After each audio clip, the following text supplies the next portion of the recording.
think it was my wife's father called me and goes, just want to let you know we've got people sending us screenshots of a guy posting your address online saying that if people want to come pay us a visit and say, their goodbyes in a quotation way, here's the address. And market's very passionate. They love the team. I mean, I know it. I was born and raised there. I've been a part of the Leafs Nation for a long time. But when your family safety comes into question, especially having a new son, I don't think it's acceptable. Having full-time security pretty much at your house for 2 weeks after the playoffs just to make sure no one's coming to the house. Also the safety-wise of trying to walk your dog and your child. It was a little unfortunate, but yeah, it's, we all deal with this stuff. It's just sometimes it happens. This has to be the most interesting interview I've watched in quite some time. And to be honest, it wasn't the first topic I thought I would be covering since coming back from break, but hey, it would be irresponsible to not talk about it now because I do think it has a pretty heavy weight when we're talking about not only the safety of players, but also how passion can turn into toxicity when it comes to us as sports fans. So what's up, guys? It's great to see you. It's been like 2 weeks since I've been able to create a piece of content for you. As you all know, I got married, went on my honeymoon. We're not going to go into this every single video, but I'm back and I'm excited to be covering the upcoming season and some of the stuff that has happened while I was away. And I think that this is a good place to start. So in case you guys missed it, obviously Olympic orientation has been happening. We've seen a lot of interviews with players like McDavid talking about his contract extension with the Oilers, Crosby reflecting on his career and talking about NHL players being back in the Olympics. Just all great stuff that we as hockey fans enjoy watching. But there was one interview that really broke the hockey newscape, and that was Mitch Marner reflecting on his career with Toronto and also talking about his future in Vegas and some of the stuff that happened while he was transitioning between the two teams. And I think that there's been some really interesting points brought up about in this. One particular that I saw we'll get into later, but first I just want to go through some of the quotes of this interview and kind of give my general opinion, and then we'll talk about some of the discourse that's happened. So the first quote I want to talk about is him talking about a call that he received just minutes after arriving home after losing to the Florida Panthers from his father-in-law. And this is kind of the talk that they had. So according to Marner, his father-in-law goes, "I just want to let you know we've got people sending us screenshots of a guy posting your address online, saying if people want to come pay us a visit and say their goodbyes in a quotation way, here's the address."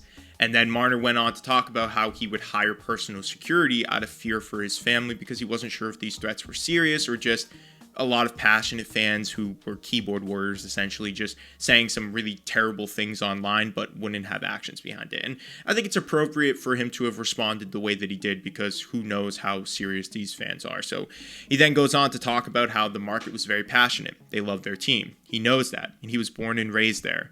But when your family's safety comes into question, I don't think it's acceptable. Having full-time security at your house for 2 weeks after the playoffs just to make sure no one's coming around, even worrying about the safety of walking your dog and your child, it's unfortunate. But yeah, we all deal with this stuff sometimes. Despite his optimistic response, you can tell that this entire situation really changed Marner's perspective, not only on Toronto, but the fan base in general. And to be fair, I don't think that that's an appropriate response. I think that just because there's a few people out there who don't know how to draw the line between passion and toxicity, that doesn't mean that every Toronto Maple Leafs fan is toxic or doesn't just love their team, like they don't support Marner. Obviously, not every one of them agrees with the threats that he was receiving or agrees with the person who leaked his address. I think that there's more of them out there who really feel for Marner in this situation as opposed to the ones that agree with these few very strange individuals who would even consider doing something like that. But I do feel for Marner. If that was my family, I would be doing the exact same thing. If I was signing a contract for the next 8 years and I didn't feel like my family was safe because the fan base couldn't understand the boundaries there, then yeah, I'm making that change. But I don't really even think there was any consideration for Marner to re-sign in Toronto at this point, and he basically had already made up his mind, but this was just the final straw that really pushed him to just say, hey, I'm done with this. I need a new chapter. It's a safety concern, and I want to live somewhere where I don't have to look over my shoulder if I'm doing simple things like walking my dog or my child, and I respect that a lot from Marner. Now, there have been some other people who've come out on social media. One in particular that I saw that I think made some very good points was hockey psychology. I'm sure you've all, not hockey psychology, sorry, hockey Illuminati. Not the same, hockey Illuminati.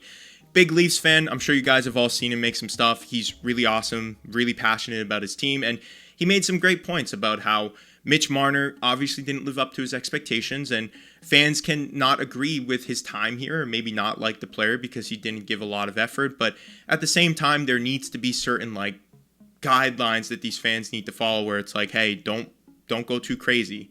And maybe at the end of the day, it is just social media chatter, but again, I'm trying to put myself in Marner's shoes. If that was me, I would 100% just be like, no, I'm moving. I'm not staying here because I don't feel safe, especially my newborn and my wife. Like, I can handle it, but when I have other people who are relying on me and who need safety, then yeah, that's when it becomes a problem. So he was one person who I saw talking about this. There were many others.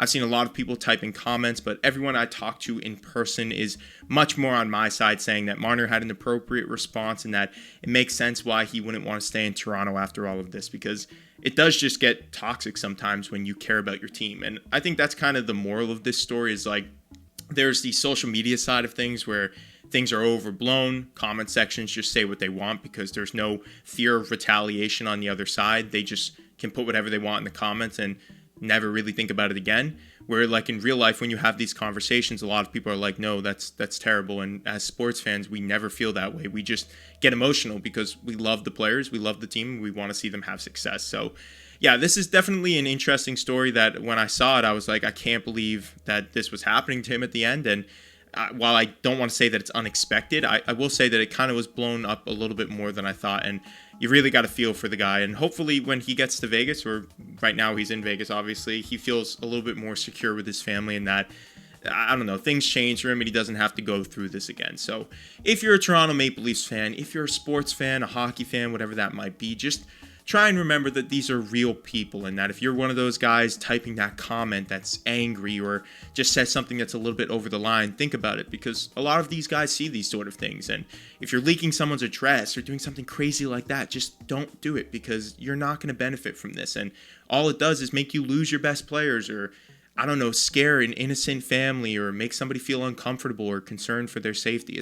It's a terrible thing. So let's stop that. Just think about that when you're going on the internet. But also remember, the internet is just a wild place, and especially social media comments that just have some of the worst people that have no regard for other people's feelings. So keep that in mind. Just be safe. Don't go with those narratives. And of course, for Mitch Marner, man, I really hope that he's just feeling a little bit more safe out in Vegas, and that he can kind of move on from this scarring stuff, because it's a scary situation to have been in for anyone, whether you're a professional athlete, a normal person, or a celebrity, whoever that might be. So yeah, like I said, this isn't the first video I wanted to come back to, but I wanted to just come out here and kind of express my opinions and sort of just a commentary, non-scripted video. So let me know what you guys think about this whole Mitch Marner situation. Again, changing things up here, so if you guys have some suggestions, if you want to see some cool wall art, if you have some designs, lights, whatever you guys want to see behind me, drop them in the comments below.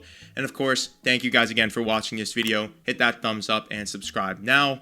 I also have a few other pieces of content for you guys to check out here on the screen. I'm gearing up for the upcoming season, so this should keep you busy while we finish out the off season. And again, thank you guys so much for watching. I will see you in the next upload.